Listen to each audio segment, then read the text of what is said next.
Hello everyone, I hope all are feeling well. इस video में हम लोग बात करेंगे ऑपरेशन जेड के बारे में।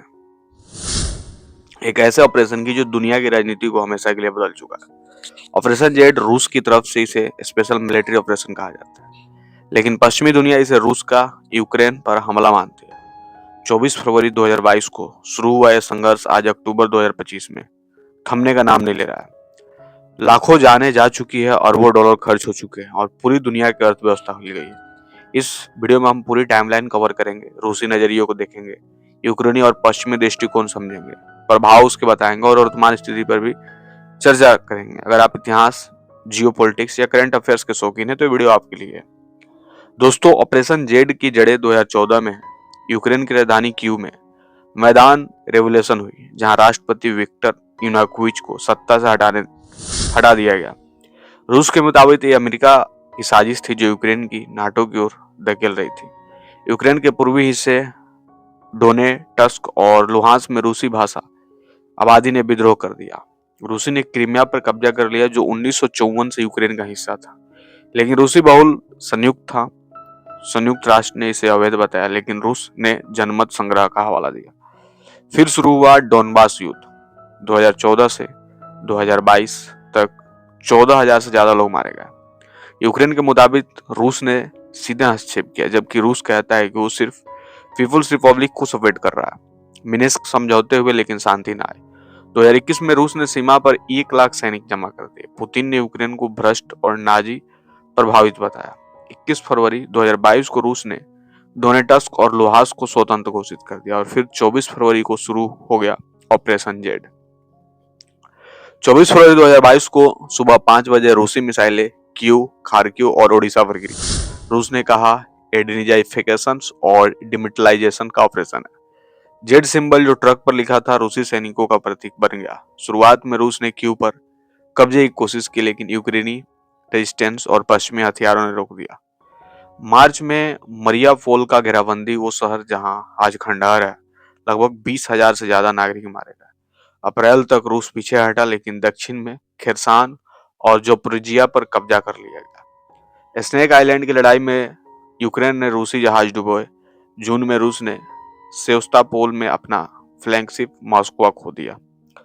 सितंबर में यूक्रेन का काउंटर ऑफेंसिव खार्किव ने रूसियों को भगाया। नवंबर तक रूस ने डोनेट्स्क के कुछ हिस्से ले लिए। 2022 के अंत तक रूस ने 4 प्रांतों डोनेट्स्क, लुहांस्क, खेरसोन, जपोरिजिया और ओनेक्स घोषित कर दिया गया, लेकिन वो अवैध था। 2023 रूस का वेक्टर ड्रम स्ट्राइक, यूक्रेन ने क्रिवाय रोग ब्रिज पर हमला किया। जून में वैगनर विद्रोह, प्रिगोजिन का विद्रोह जो पुतिन के लिए झटका था। यूक्रेन ने काउंटर ऑफेंसिव शुरू किया, लेकिन जपोरिजिया में फंस गए। रूस ने अवडिका पर भी कब्जा कर लिया। रूस का खार्किव पर हमला 10 मई को शुरू हुआ, लेकिन जून तक रुक गया। यूक्रेन ने 6 अगस्त को कुर्सेक में इंसर्ट किया और रूस की जमीन पर पहली घुसपैठ पड़ी। सज्जा शहर कब्जे में, रूस ने नॉर्थ कोरिया में सैनिक मंगाए और 10,000 से ज्यादा रूस ने वोल्देवर क्रोनसिवा जैसे शहर के लिए दिसंबर में कुराखोवे गिरा। युद्ध थमने का नाम नहीं और जनवरी में रूस ने कुराखोवे पावर स्टेशन पर कब्जा किया। अप्रैल तक रूसी एडवांस धीमा, लेकिन पोक आरो भी शक्की बढ़ रहे थे। जून में यूक्रेन का ऑपरेशन स्पाइडर वेव, रूसी एयरबेस पर ड्रोन हमले, 41 विमान नष्ट। अगस्त में रूस का बड़ा स्ट्राइक, 21 नागरिक मारे गए। यूक्रेन ने रूसी रिफाइनरी पर हमले किए, जिससे ईंधन संकट। सितंबर तक रूस 2020% यूक्रेन पर कब्जा हुआ। अक्टूबर 2025 में आईएसडब्ल्यू के मुताबिक रूस डोनेट्स्क में एडवांस कर रहा था, लेकिन बाहरी नुकसान, बॉडी एक्सचेंज हो रहे थे, लेकिन शांति दूर था। रूसी नजरिया, पुतिन कहते हैं कि यूक्रेनी नाजी प्रभाव में 2014 में डोनेबस में नरसंहार हो रहा। हम डिनिजाइफिकेशन कर रहे हैं, नाटो का विस्तार रूस की सुरक्षा के लिए खतरा। किताब operation Z the hidden truth में जैक्सबो कहते हैं यूक्रेन फ्रेगमेंट है और रूस सिर्फ रक्षा कर रहा है। जेड कम्युनिटी से विक्ट्री माना जाता है। जेलेंस्की कहते हैं ये ऑन प्रोक्वेड एग्रेशन है और रूस इंपीरियल डिल्यूजन में जी रहा है। रूस यूक्रेन ने 70,000 सैनिक खोए, लेकिन रजिस्ट कर रहा। ISI रिपोर्ट कहती कि ऑपरेशन जेड रूस का इंपीरियल डिल्यूजन है। 175 बिलियन एड दिया गया और ट्रंप ने 2025 में नेगोशिएशन शुरू किए, लेकिन रूस ने फेवर में एवं आया। 1 मिलियन से ज्यादा सैनिक मारे गए।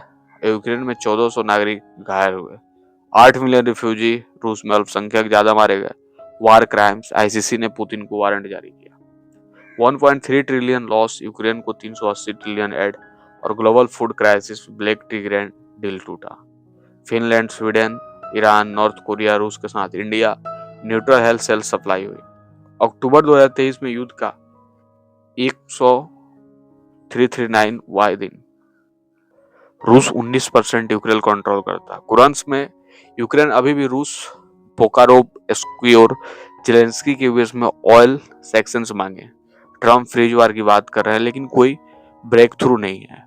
दोस्तों, ऑपरेशन जेड दुनिया बदल दी। शांति के लिए नेगोशिएशंस जरूरी है, लेकिन रूस के टर्म्स लैंड रखना, नाटो नो और यूक्रेन के विदड्रा में फर्क। क्या ये युद्ध थमेगा? कमेंट करके बताएंगे। और आई होप आपको समझ में आया होगा ऑपरेशन जेड के बारे में। इससे रिलेटेड एक मूवी भी बन रही है। और जल्दी मिलता है ऐसा कोई नया वीडियो लेके, तब तक के लिए बाय बाय।